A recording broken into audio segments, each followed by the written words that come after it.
नमस्कार किसान भाइयों, मैं सुदीप सिंह, सहायक तकनीकी प्रबंधक किशनगंज। मैं आज आप लोगों को आत्मा के बारे में जानकारी देना चाहूँगा।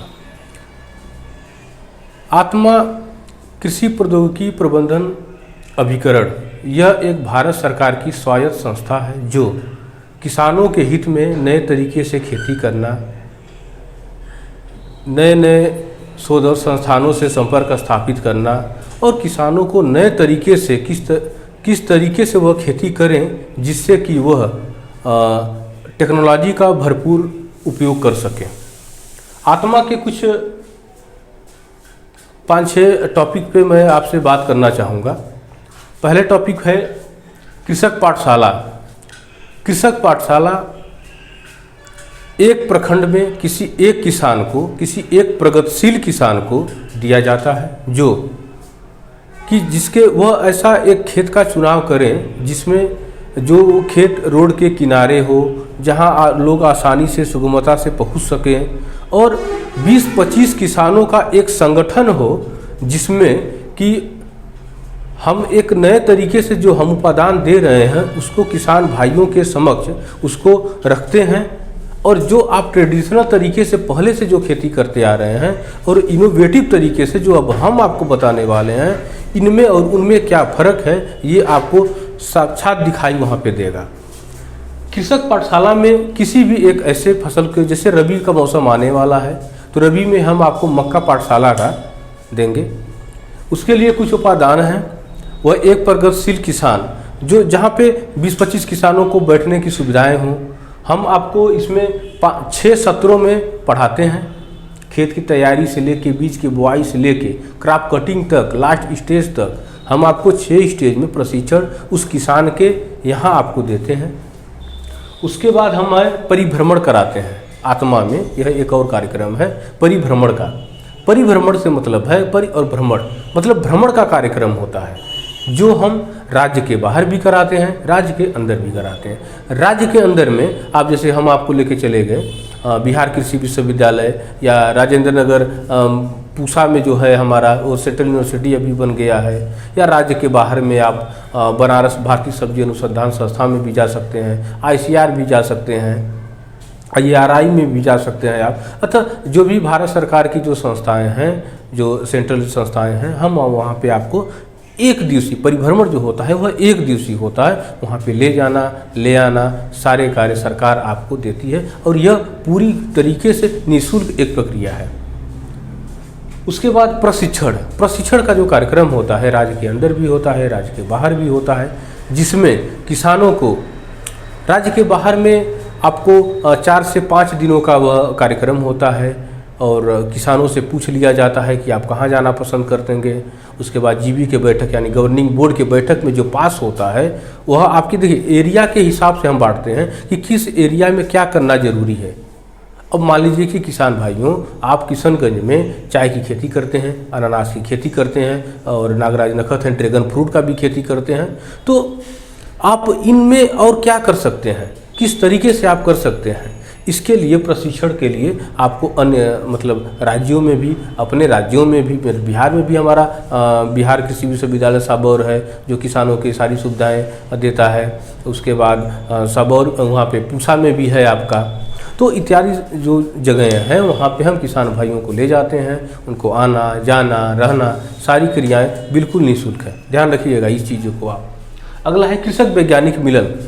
कृषक वैज्ञानिक मिलन यह 2 दिवसीय कार्यक्रम है जो जिला पे हम लोग कराते हैं। उसमें क्या है कि 20 या 25 किसानों को सारे प्रखंडों से चयनित किसानों को हम लाते हैं और जैसे कि मान लीजिए अर्राबारी कॉलेज है, वहाँ से जो साइंटिस्ट हैं या हम लोग के भी कुछ स्टाफ हैं वह आते हैं। और कृषक वैज्ञानिक मिलन क्या होता है, देखिए मिलन में मिलन और मेला 2 शब्द है। मिलन और मेला यह 2 शब्द हैं।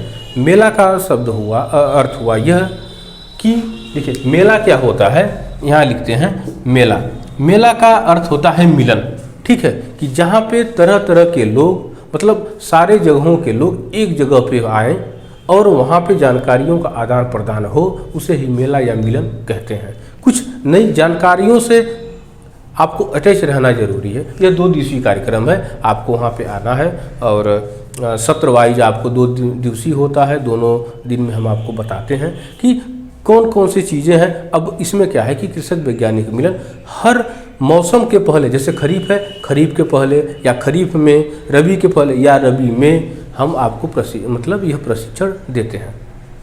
कृषक उत्पादकता समूह बहुत ही इम्पोर्टेंट है आपके लिए। इसको हम FPO कहते हैं, फार्मर प्रोड्यूसर ऑर्गेनाइजेशन, कृषक उत्पादकता समूह। यह एक ऐसा समूह है, जैसे कि मानिए कि आप एक किसान हैं और आप सोच रहे हैं कि हम अपनी कंपनी खुद की बनाएं।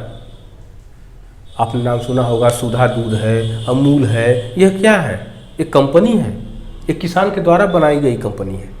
तो इसमें क्या है कि आप किसान भाइयों, आप में से ही कुछ 10 लोगों को गवर्निंग बोर्ड बनाते हैं। हम लोग एक बोर्ड बनाते हैं, उसमें से आप चयन करेंगे कौन अध्यक्ष है, कौन सचिव है, कौन कोषाध्यक्ष है, किसका मार्केटिंग का काम है, किसका कौन खेत में क्या किस समय क्या लगाया जाए। तो इसके लिए आपको अलग से कुछ लेने की ज़रूरत नहीं है।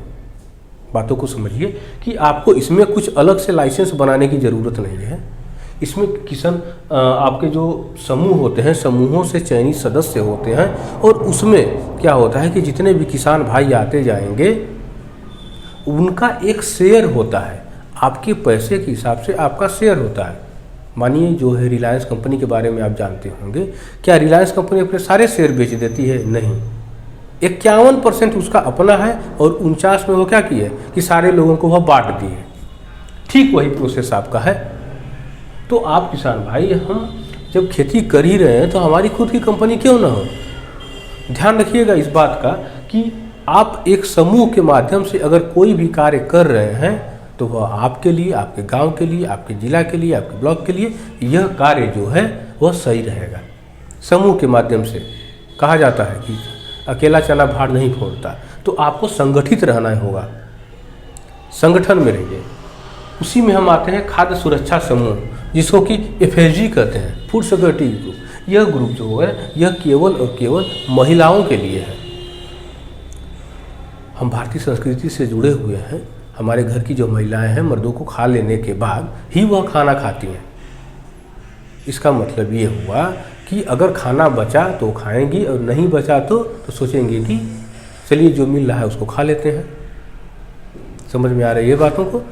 तो अब देखिए कि इनके लिए एक समूह बनाया गया है कि एक महिला को क्या क्या जरूरी है, एक महिला को एक दिन में किन किन पोषक तत्वों की ज़रूरत है और कितनी मात्रा में ज़रूरत है। तो इसमें हम सारी महिलाओं को 15 से 20 महिलाओं का एक संगठन बनाते हैं, जो 20 महिलाएं हैं वह अपने आसपास के महिलाओं के साथ एक वो बैठक करती हैं। बैठक करने के बाद वही अध्यक्ष, सचिव, कोषाध्यक्ष का चयन होता है। बाकायदा एक बैंक अकाउंट आपका खुलता है, उसमें सरकार आपको अनुदान भी देती है।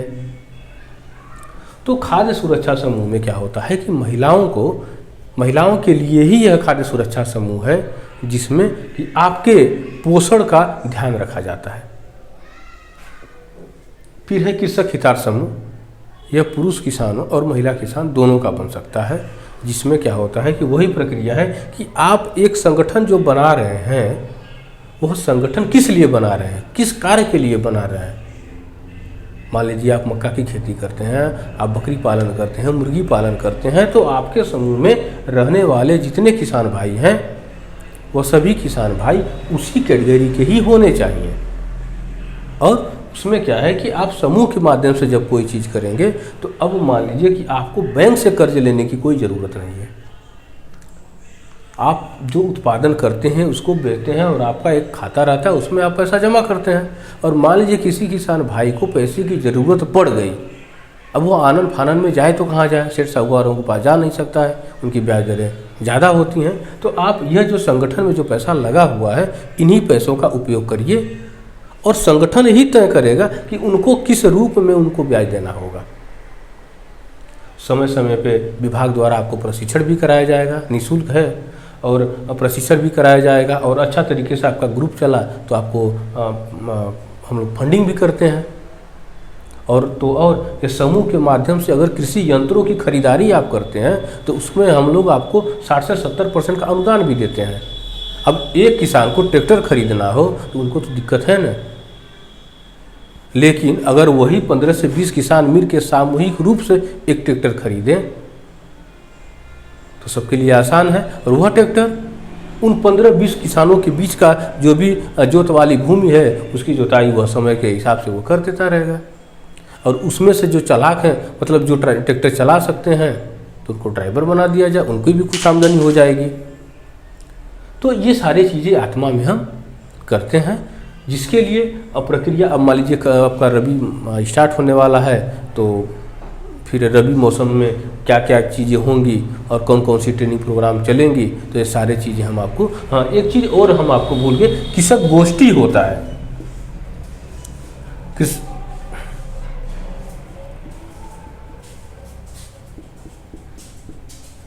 कृषक गोष्ठी, यह किसान गोष्ठी जो है यह सभी प्रखंडों में कराया जाता है हर सीजन के पहले। अब रबी सीजन आने वाला है तो रबी सीजन के पहले हम कृषक गोष्ठी कराएंगे, प्रखंडों में कराएंगे। प्रखंड के विभिन्न पंचायतों से आने वाले उन किसानों को हम प्रशिक्षण देंगे वहाँ पे। वह एक दिवसीय होता है। अब तक के लिए धन्यवाद किसान भाइयों, आज का यह टॉपिक रहा। और समय समय पे हम आपको खेती से जुड़ी हुए सारी फसलों के बारे में और जो आपको जो सुविधाएं हैं सरकार द्वारा जो दी जा रही हैं उसके बारे में हम बताएंगे। धन्यवाद।